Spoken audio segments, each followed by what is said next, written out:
Au pied du massif du Vercors, à mi-chemin entre Grenoble et Valence, le Sud Grésivaudan est un territoire riche de savoir-faire et de diversité. Une agriculture dynamique, des produits du terroir reconnus et labellisés, un patrimoine naturel et historique important, un réseau de PME dense, diversifié et structuré.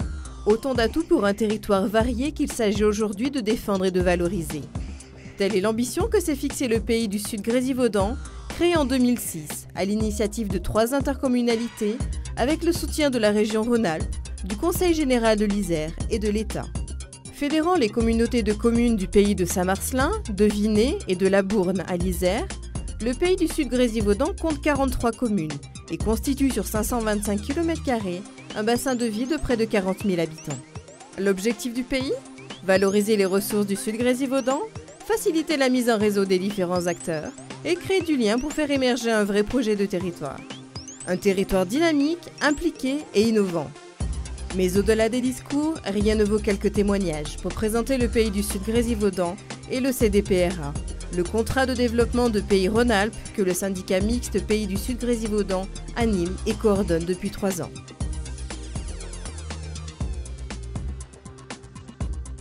Le Pays du Sud Grésivaudan m'a aidé en m'octroyant un prêt d'honneur. Et donc le prêt d'honneur, il se passe en 3 phases en fait. Il y a le montage du dossier, le prêt d'honneur en lui-même qui est remboursable, pour mon cas c'était sur 3 ans, et l'accompagnement par un parrain. On bénéficie surtout de l'aide pour monter notre dossier. On n'est pas tout seul pour monter notre dossier. Ce qui est appréciable, c'est que c'est un dossier qu'on bâtit avec les gens du syndicat mixte qui ont une connaissance du territoire, du secteur, des entreprises qui sont sur ce territoire-là. Donc j'ai eu un prêt d'honneur qui était remboursable sur 3 ans.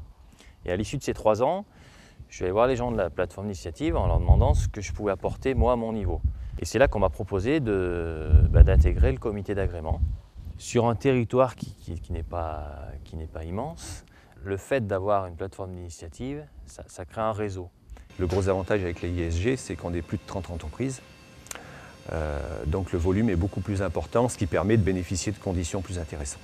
Le premier bénéfice, c'est le gain de temps. C'est-à-dire que c'est l'AISG qui va recevoir des fournisseurs, qui va comparer des prix et qui va sélectionner un fournisseur et un ensemble de produits. Au quotidien, donc, nous on fait appel à l'AISG pour tout ce qui est papeterie. Donc achat mutualisé de la papeterie et puis également formation. Donc on a eu recours à la formation avec l'AISG. La raison c'est la rapidité, la proximité puis les prix. C'est en fait des dispositifs qui sont intéressants parce qu'adaptés en fait à notre petite taille. Parce qu'on n'est pas des grandes entreprises et donc on n'a pas une personne qui est spécialisée dans notre entreprise, qui est affectée à ce sujet donné. Donc on n'a pas les moyens que peuvent avoir les grandes entreprises. Parce que toute entreprise a besoin de formation. Que ce soit de formations bureautiques, donc ils vont toucher plus du personnel administratif par exemple, ou des formations type cariste, sécurité et autres qu'on peut avoir besoin en production. Donc là, déjà, il y a un intérêt de mutualiser ça au niveau du territoire. Alors en matière de ressources humaines, là aussi, c'est le gros intérêt, c'est qu'avec l'association, on monte des commissions. Quand il y a une problématique, on se met en commission, on confronte nos expériences et on essaye de mener un plan d'action. Les personnes qui sont sur le territoire, elles connaissent nos entreprises, elles nous connaissent. Dès qu'il y a un dispositif dont on peut bénéficier, qu'elles en ont connaissance, on le sait tout de suite. Nous, si on a une information à faire remonter, on fait remonter tout de suite à la bonne personne. Et je dirais que c'est là que l'AISG et le Pays du Sud Grésivaudan jouent pleinement leur rôle. C'est dans les bons choix, des actions, pour la mise en place des bons outils dont on a besoin dans les entreprises.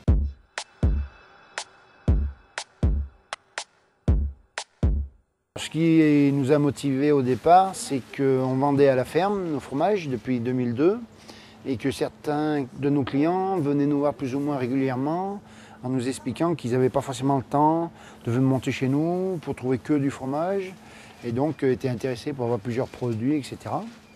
Donc travaillant avec d'autres agriculteurs sur la partie production qui eux faisaient aussi de la vente directe dans leur domaine, un jour, je leur ai proposé de réfléchir à la question, à l'idée de regrouper dans un même lieu nos produits. Et donc le syndicat mixte, en parallèle avec la Chambre d'agriculture, nous ont aidés à monter les dossiers parce que bon, c'est un peu compliqué de monter les dossiers, et puis on n'est pas technicien. On a participé à quelques réunions pour comprendre le programme, et puis voilà, ils nous ont aidés à obtenir de l'argent. Donc on a toujours été soutenus par tous les gens qui tournent autour du pays Sud-Grésivaudan, y compris des élus, enfin des gens qui ne sont pas forcément du monde agricole, quoi. Parce que c'est quand même un développement économique, et que l'agriculture dans le secteur est quand même assez important au niveau économique.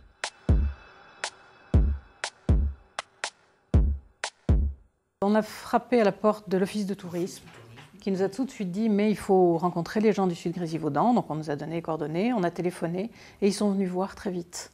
Des gens qui sont venus voir ce qu'on était en train de réaliser avec beaucoup d'intérêt et puis qu'ils ont fait bénéficier d'un réseau fantastique, c'est-à-dire que nous en ferons apparaître dans leurs annuaires, nous font connaître et mettent à notre disposition des tas d'outils pour faire découvrir la région aux gens que nous accueillons. Par exemple, des cartes de la région, de la documentation sur toutes les activités touristiques du coin. Tout récemment, par exemple, la création d'un chemin de randonnée, par exemple, qui passe à Notre-Dame-de-Lausier et qui passe par chez nous. Ils ont un annuaire des entreprises aussi. Il y a une très bonne visibilité des entreprises de la zone. Hein. Mais nous, ce qu'on aimerait bien développer, ce qu'on essaye de commencer à développer, c'est le tourisme d'entreprise, c'est-à-dire les gens qui viennent pour quelques jours pour travailler. Et donc, nous, on a beaucoup travaillé en communication sur toutes les entreprises de la zone. On a fait des mailings. Bon, et on est parti, bien entendu, des annuaires qu'on nous a communiqués. Voilà.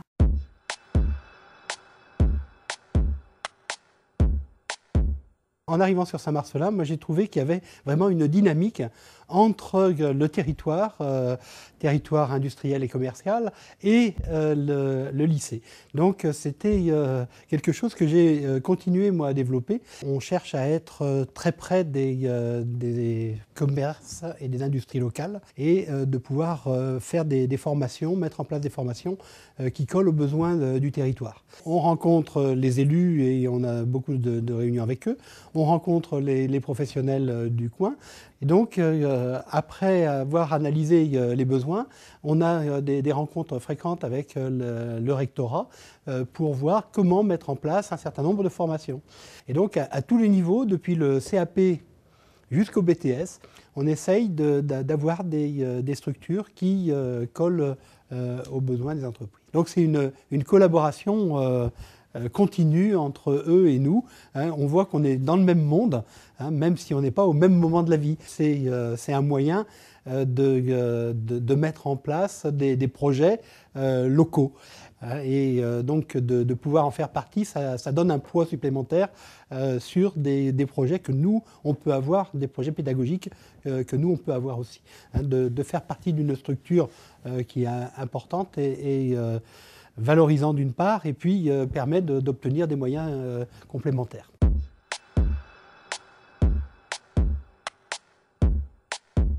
Sur le projet Guisguissat, donc l'exposition avec le Sénégal, nous avons été en lien avec le Grand Séchoir à Vinay, donc cet élément structurant de la communauté de communes de Vinay.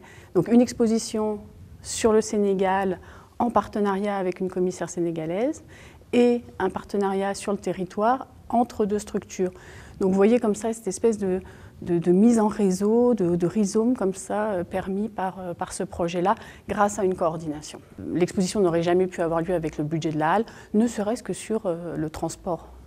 Il y a des liens qui se sont créés grâce à cet événementiel qui est à un moment donné, mais sur le long terme, autour par exemple d'outils très concrets comme l'agenda culturel. C'est vraiment une volonté du pays Sud-Grésivaudan et de la commission culture. Un agenda culturel qui permet de voir sur l'ensemble du territoire ce qui se passe à un moment donné. Ce qui est très intéressant dans ce contrat de pays, c'est que les choses sont venues de la base, de la volonté d'habitants, d'associations, d'acteurs culturels, d'élus, et qu'il y a eu quelque chose qui s'est formé. Et ça, c'est intéressant de voir comment, par exemple, la région laisse cette part-là aux syndicats mixtes et à ses acteurs.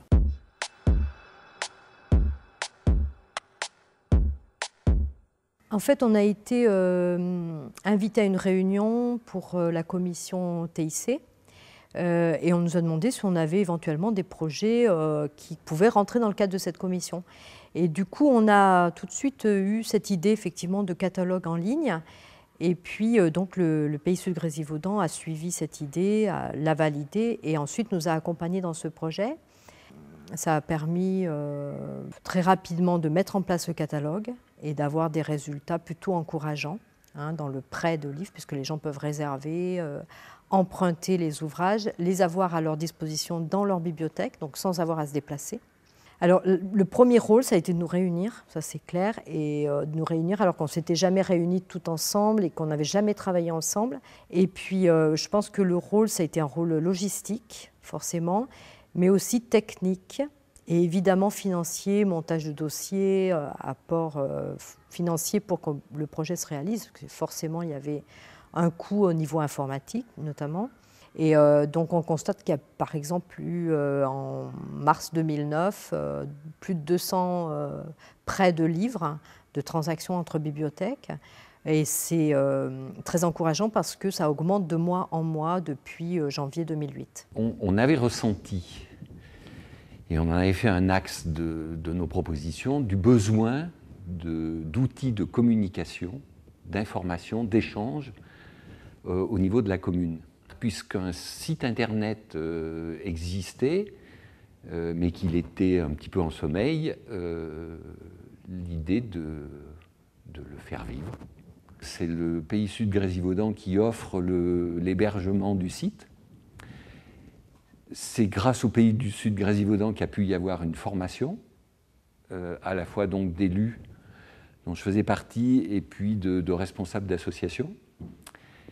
Et puis, c'est le Sud Grésivaudan qui assure on va dire la continuité, qui nous dépanne en cas de besoin, qui relaie un certain nombre d'informations qu'on met sur le site et qui sont relayées sur le portail Sud Grésivaudan. On a un très bon retour à la fois premièrement des habitants de Rancurel, qui nous disent qu'il faut continuer, que c'est vraiment bien, qu'il y a plein d'informations qu'on peut trouver sur le site. Voilà. On voit que notre site, depuis l'automne dernier, n'a pas cessé d'augmenter au niveau de sa fréquentation.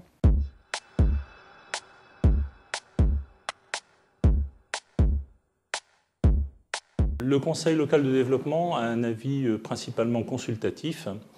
Il intervient pour faire remonter auprès des élus, notamment, un certain nombre d'échos, d'avis de l'ensemble des acteurs du pays. Il participe également à l'élaboration du contrat de pays, et à ce titre, il doit donner un certain nombre d'avis tout au long de la vie du contrat de pays, qui est signé donc avec la région Rhône-Alpes, regroupe un grand nombre d'acteurs sur les 3 cantons, ces acteurs pouvant être autant des acteurs de la vie économique et tout ce qui tourne plus largement autour de l'emploi, mais pouvant être aussi des acteurs de la vie associative, sociale, des acteurs aussi autour de la formation, de l'enseignement et notamment de la formation des jeunes.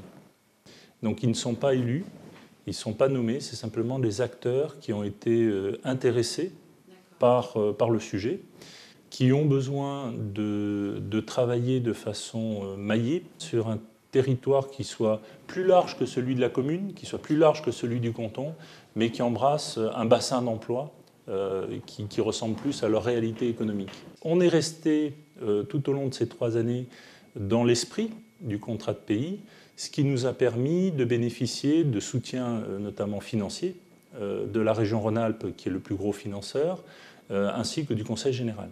Je pense qu'on aura un gros travail à faire sur la poursuite du contrat de pays à proprement dit, puisque la région bouge, avec la volonté non pas seulement de monter des actions one-shot qui auront un effet immédiat et ponctuel, mais surtout de mettre en place des actions structurantes qui seront pérennes sur une longue période. L'ambition du contrat de pays, dynamiser l'économie, l'agriculture, le tourisme, l'emploi, le social, la culture, plus généralement la vie locale, et soutenir les grands projets d'investissement des collectivités. Grâce à l'implication de tous, élus et forces vives du territoire, le Sud Grésivaudan est un pays en marche.